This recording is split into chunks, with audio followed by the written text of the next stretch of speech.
Hi, sixth grade. This is Dr. Hurd. Today we're doing Desmos Unit 2, Lesson 14, titled City Planning.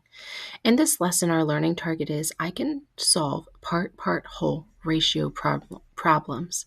We're going to continue building upon and applying the ratio knowledge that we've been learning throughout this unit. This is actually one of our last lessons in the unit, so make sure that you're really applying, focusing in, seeing how our ratios connect into our real world. For the lesson, you're going to want to have both your Desmos workbook as well as your slides opened up to Desmos Unit 2, Lesson 14, City Planning. Please pause the video and make sure you have both of these things ready. As part of our warm-up, I just want you to get thinking about our topic of city planning. I want you to imagine that you're moving to a new city, a new location. What are some things that are important to you when you are looking for a place to live? Pause the video and type in some of those things that you want to consider as you're considering where to live. Look at some of what your classmates say as well and think about how they're similar or different to you. So thinking about those, we're going to come into slide 2. So go ahead and tap over with me. And here in this one, it's titled Affordable Housing versus Market Rate Housing. And one thing that city planners, those running our cities, need to consider is that a lot of cities have a shortage of housing that's affordable enough for residents to have money left over for the other necessities, not just their wants, but things that they really need, like food and healthcare. So one approach that cities use to create affordable housing that is to have these housing units that have some cost limits. Housing with no cost limits, that's called your market rate, and people will pay whatever they want to. So if we wanted to, and you can do this on yours too, you can design a neighborhood. Where do you want to be able to have it? You're going to click on the one that you want and then decide, like, where do you want it? Maybe I'm going to put 2 of those over here.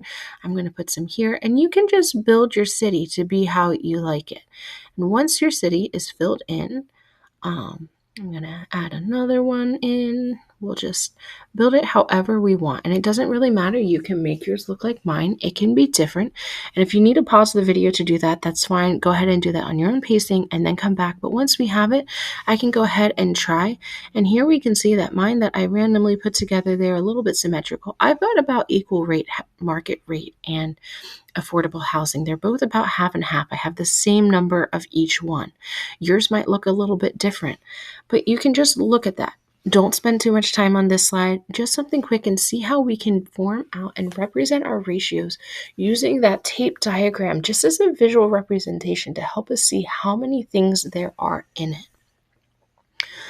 Once you've done that, come with me and let's click over to slide 3. So here we could see mine, I had it where I had half and half. Half of it was affordable and half was at market rate. This is my city, and comparing it to one, Desmos is going to call our neighborhood Metropolis. And this one tells us that in Metropolis, they are requiring a ratio of 7:2 market rate housing to affordable housing unit. So your response here, and you're going to want to pause the video to type in, but think about how your neighborhood compares. For example, mine has more affordable housing than the Metropolis neighborhood. So I would be able to put that into there. More affordable housing, less market rate. Some people are going to be happy about that, but there are going to be others that are not. And I would click share with class and look at what others say.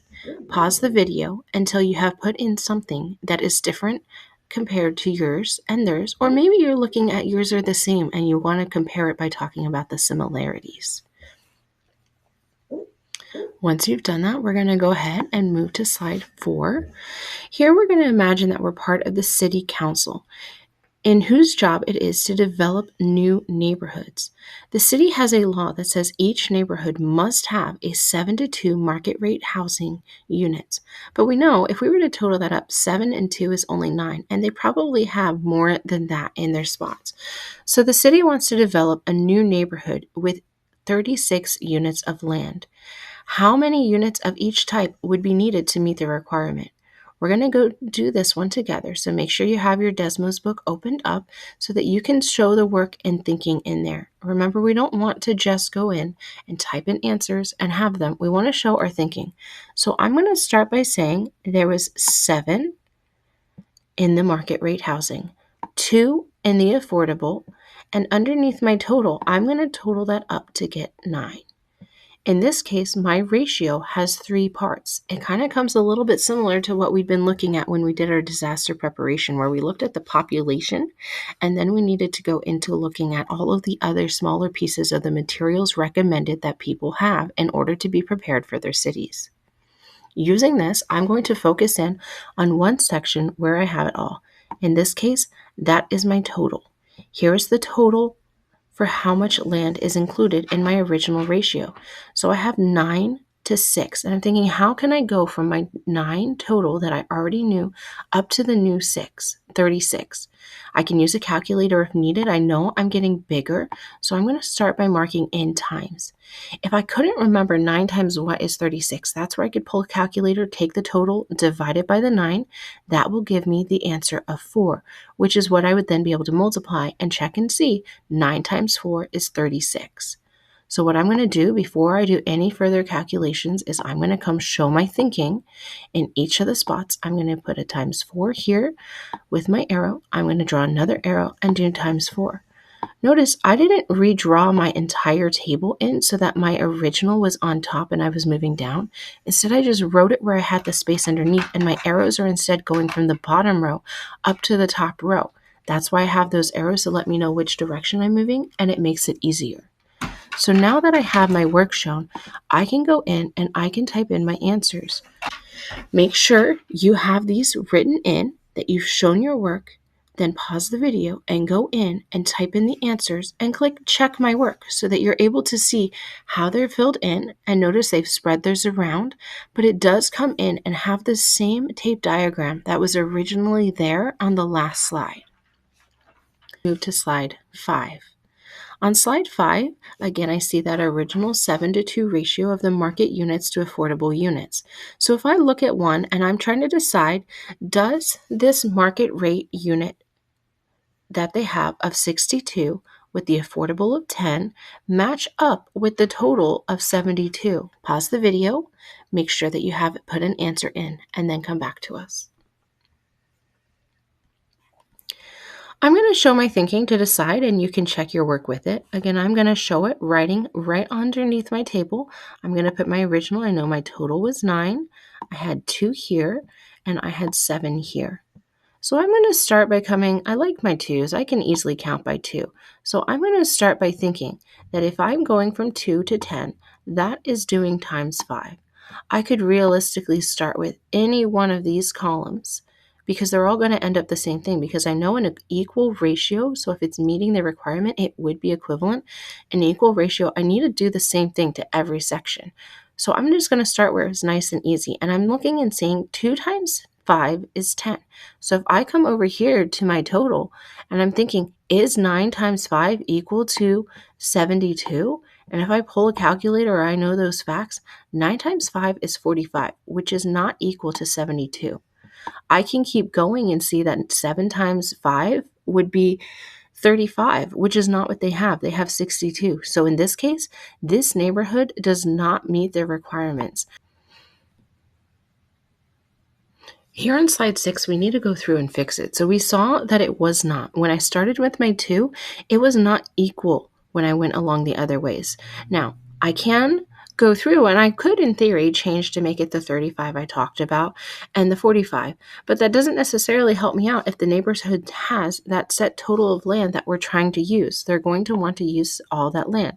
So I'm going to rewrite mine, and I'm going to put that 7, 2, and 9, and I'm going to go through, and instead, I want to make my total match up. I know that it is getting bigger, so I'm going to multiply, and I'm going to think 9 times what is 72, or 72 divided by 9 is 8. So in each of these other columns, I'm going to show times 8.